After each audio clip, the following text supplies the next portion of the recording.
Hi friends, മിനീസ് കിച്ചണിലേക്ക് എല്ലാവർക്കും സ്വാഗതം. ബേക്കറികളിലൊക്കെ കിട്ടുന്ന ഒരു ബിസ്ക്കറ്റിന്റെ റെസിപ്പിയാണ്. അത് നമുക്ക് പെട്ടെന്ന് ഓവൻ ഇല്ലാതെ എങ്ങനെ ഉണ്ടാക്കാമെന്നാണ് കാണിക്കുന്നത്. നല്ല ടേസ്റ്റ് ആയിട്ട് ബേക്കറികളിലൊക്കെ ചെല്ലുമ്പോൾ കുപ്പി ഭരണിക്കകത്തിരിക്കുന്ന മഞ്ഞ ബിസ്ക്കറ്റ് ഇല്ലേ, മുട്ട ബിസ്ക്കറ്റ് എന്നാണെന്ന് പറയുന്നത്. നല്ല ടേസ്റ്റ് ആയിട്ട് നമ്മൾ ഉണ്ടാക്കുന്നതാണ് കാണിക്കുന്നത്. ഈസിയായി ഉണ്ടാക്കാം. കുട്ടികൾക്കൊക്കെ അതൊന്നും ഉണ്ടാക്കി എല്ലാവരും കൊടുക്കണം. അപ്പം വീഡിയോയിലേക്ക് പോകുന്നതിന് മുമ്പ് വീഡിയോ കണ്ട് ഇഷ്ടപ്പെടുവാണെങ്കിൽ ലൈക്ക് ചെയ്ത്, ഷെയർ ചെയ്ത്, കമന്റ് ചെയ്ത്, സബ്സ്ക്രൈബ് ചെയ്യണം. സബ്സ്ക്രൈബ് ചെയ്ത് ആരെങ്കിലും കാണുന്നുണ്ടെങ്കിൽ ഒന്ന് സബ്സ്ക്രൈബ് ചെയ്ത ശേഷം വീഡിയോ കാണാൻ ശ്രമിക്കണം. അപ്പോൾ നമുക്ക് വീഡിയോയിലേക്ക് പോകും. മുട്ട ബിസ്ക്കറ്റ് ഉണ്ടാക്കാൻ വേണ്ടി 1/4 കപ്പ് പഞ്ചസാര ഇതിലേക്ക് ഇടാം. ജാറിലേക്ക് 1/4 കപ്പ് ഇട്ടാൽ ഇച്ചിരിയും കൂടെ ഒരു സ്വല്പം കൂടി ഇടണം. 1/4 കപ്പും 1 ടേബിൾ സ്പൂൺ പഞ്ചസാര. ഇത് നല്ലോണം ഒന്ന് പൊടിച്ചുകൊണ്ട് വരാം. പൊടിച്ചുകൊണ്ട് വന്ന് മാറ്റി വെച്ചിട്ടുണ്ട്. ഇനി ഇതിലേക്ക് ഒരു പാത്രത്തിലേക്ക് ഒരു മുട്ട എടുത്ത് പൊട്ടിച്ച് ഒഴിക്കാം. നമുക്ക് ഇതിട്ടാണ് നല്ലോണം ഒന്ന് അടിച്ചെടുക്കാം. ചെറുതായിട്ട് ഇതിങ്ങനെ ഇതിട്ട് നല്ലോണം പതിപ്പിച്ചെടുക്കാച്ചാൽ മതി. ഇത് ഇങ്ങനെ പതിപ്പിച്ചെടുത്തിട്ടുണ്ട്. ഇനി ഇതിലേക്ക് പൊടിച്ചുകൊണ്ട് വന്ന പഞ്ചസാര ഇടാം. നല്ലോണം ഒന്ന് നമുക്ക് അടിച്ചെടുക്കാം. പഞ്ചസാരയും മുട്ടയും കൂടെ ഒന്ന് അടിച്ച് നമുക്ക് ഒന്ന് പതിപ്പിച്ചെടുക്കാം. 1/2 ടീസ്പൂൺ വാനില എസൻസ് കൊടുക്കാം. വാനില എസൻസ് ഇട്ടതിൻ്റെ കൂടെ ഒരു നുള്ളു ഉപ്പ്, ഇതിലെല്ലാം ഇട്ട് നമുക്കൊന്ന് അടിച്ചെടുക്കാം. ഒത്തിരി അങ്ങ് പതിപ്പിക്കേണ്ട, സാധാരണ മുട്ടയും പഞ്ചസാരയൊക്കെ ഒന്ന് അലിയുന്നത് പോലെ. ഇതിലേക്ക് 2 ടേബിൾ സ്പൂൺ ബട്ടറാണ് ഞാൻ ചേർക്കുന്നത്. ബട്ടർ വേണമെങ്കിൽ ഓയിൽ, സൺഫ്ലവർ ഓയിൽ ചേർത്താലും മതി.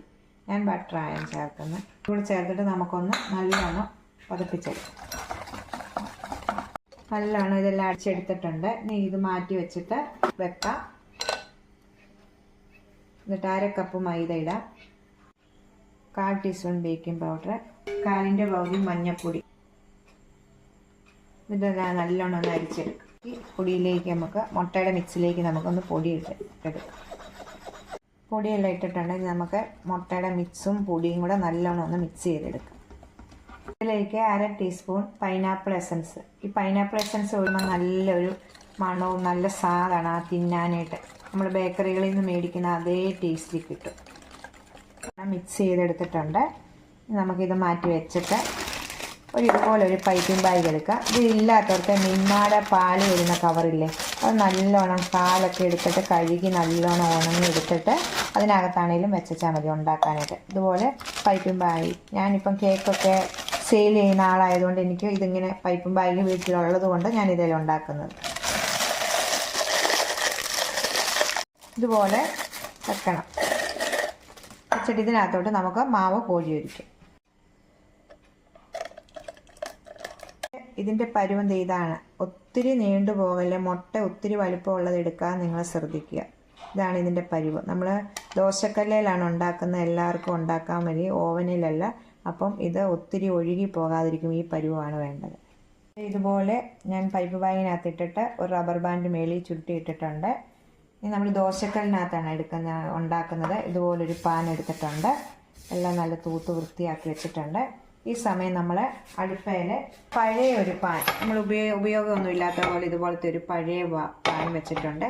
നല്ലോണം ഒന്ന് നമുക്ക് ചൂടാക്കാം. ഇച്ചിരി വിട്ടിട്ട് ഇങ്ങനെ ഒന്ന് വെച്ചിട്ട് ഒരു കറക്കിയാൽ മതി. അങ്ങനെ എല്ലായിടത്തും ഒന്ന് ആക്കി വെക്കാം നമുക്ക്.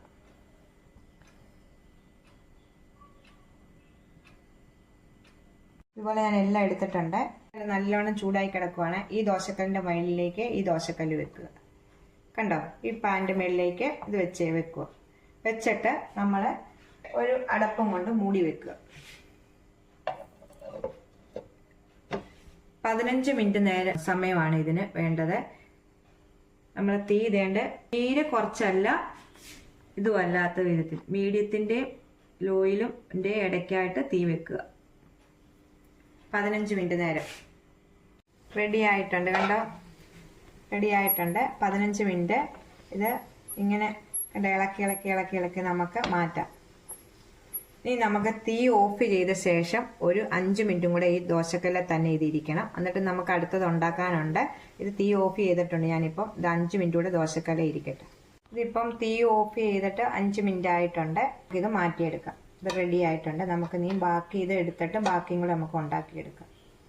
ആദ്യത്തെ പ്രാവശ്യത്തെ എടുത്തിട്ടുണ്ട്. നമ്മളിത് ഉണ്ടാക്കിയിട്ടുണ്ട്. നല്ല ഇതായിട്ട് കിട്ടിയിട്ടുണ്ട്. ഇനി നമുക്ക് ഇത് മാറ്റി വെച്ചിട്ട് ഈ ദോശക്കല്ലിലോട്ട് തന്നെ, ദോശക്കല്ലിന് ഈ ദോശക്കല്ലിന് ചൂടുണ്ടെങ്കിലും ചെറിയ ചൂടിൻ്റെ കുഴപ്പമൊന്നുമില്ല. ടിഷ്യൂ പേപ്പർ കൊണ്ടൊന്ന് പൊടിയെല്ലാം തൂത്ത് കളഞ്ഞിട്ട് ബാക്കിയിരിക്കുന്നതുകൂടെ നമുക്കിതുപോലെ ഉണ്ടാക്കിയെടുക്കാം. രണ്ടാമത്തെ പ്രാവശ്യവും നമ്മൾ എടുത്തിട്ടുണ്ട്. ഇത് ഒരു പാടുമില്ല. ഇത് ഇതുപോലെ ഇങ്ങനെ അങ്ങ് ചുറ്റിച്ചെടുത്താൽ മതി.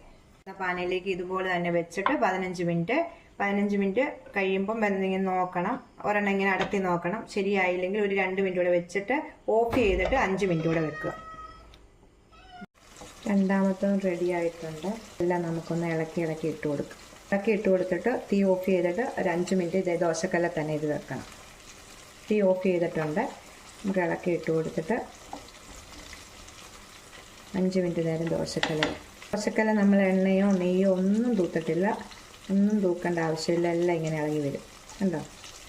5 മിനിറ്റ് നേരം നമ്മൾ മൂടാതെ തുറന്ന് വെക്കുക. തീ ഓഫ് ചെയ്തിട്ട് 5 മിനിറ്റ് കഴിഞ്ഞിട്ടുണ്ടെങ്കിൽ നമുക്കിത് മറ്റേ ഉണങ്ങിയ പാത്രത്തിലേക്ക് മാറ്റാം. നമ്മൾ ആദ്യം എടുത്ത് വെച്ചിരുന്നതിലേക്ക് ഇതിടാം. അങ്ങനെ എല്ലാം ഉണ്ടാക്കി കഴിഞ്ഞിട്ടുണ്ട്. കണ്ടോ? ഇത്ര എണ്ണം കിട്ടി. 1/2 കപ്പ് മൈദയും 1 മുട്ടയും കൊണ്ട് ഇത്ര എണ്ണം കിട്ടി. കണ്ടോ? നല്ല ടേസ്റ്റാണ്. കരികരാന്ന് കിടക്കും. ഇത് കണ്ടോ? ഇതാ പൊട്ടിച്ചാൽ ഇതുപോലെ. അപ്പോൾ പിള്ളേർക്കൊക്കെ നിങ്ങൾ ഉണ്ടാക്കി കൊടുക്കണം. പെട്ടെന്ന് നമുക്ക് ഉണ്ടാക്കാൻ പറ്റുന്നൊരു സാധനമാണ്. ഇതൊന്നും റെസ്റ്റ് ചെയ്യാനൊന്നും വെക്കണ്ടല്ലോ, പെട്ടെന്ന് ഉണ്ടാക്കാം. ശ്രദ്ധിക്കേണ്ട കാര്യങ്ങൾ 15 മിനിറ്റ് വെച്ചതിന് ശേഷം ഇപ്പം ഇങ്ങനെ നീക്കാൻ പറ്റുന്നുണ്ടോ നോക്കണം. ദോശക്കല്ലിൽ നിന്ന് നീങ്ങിപ്പോകുന്നുണ്ടോ നോക്കണം. ഇല്ലെങ്കിൽ ഒരു 2 മിനിറ്റും കൂടെ വെക്കുക. വെച്ച ശേഷം തീ ഓഫ് ചെയ്ത ശേഷം 5 മിനിറ്റും കൂടെ ആ ദോശക്കല്ലിൽ തന്നെ വെക്കുക അടുപ്പയിൽ. തീ ഓഫ് ചെയ്തതിന് ശേഷം അപ്പം നല്ല ഇതായിട്ട് കിട്ടും. ഇതിൻ്റെയും പുറകുവശമൊക്കെ കണ്ടോ? അതെ നമ്മൾ കടയിൽ നിന്ന് മേടിക്കുന്നത്. ഇത് നമുക്ക് കുപ്പിക്കകത്തൊക്കെ ഇട്ട് വെച്ചാൽ എപ്പം മേലിലും തിന്നും. ഇതൊക്കെ ഈസി ആയിട്ട് ദോശക്കല്ലിലൊക്കെ ഉണ്ടാക്കുക. ഓവനിൽ ഉണ്ടാക്കാൻ ട്രേക്കകത്തോട്ട് വലിയ പരന്ന ട്രേക്കകത്തോട്ട് വെച്ച് ബട്ടർ പേപ്പർ വെച്ചിട്ട് അങ്ങനെ ഉണ്ടാക്കാം. ഇത് ദോശക്കല്ല് വെച്ചിട്ടാണ് ഞാൻ ഈസിയായി ചെയ്യുന്ന ഇതങ്ങളാണ് നിങ്ങളെ കാണിക്കുന്നത്. അടുത്തൊരു വീഡിയോയിൽ കാണുന്നത്. ടാറ്റാ.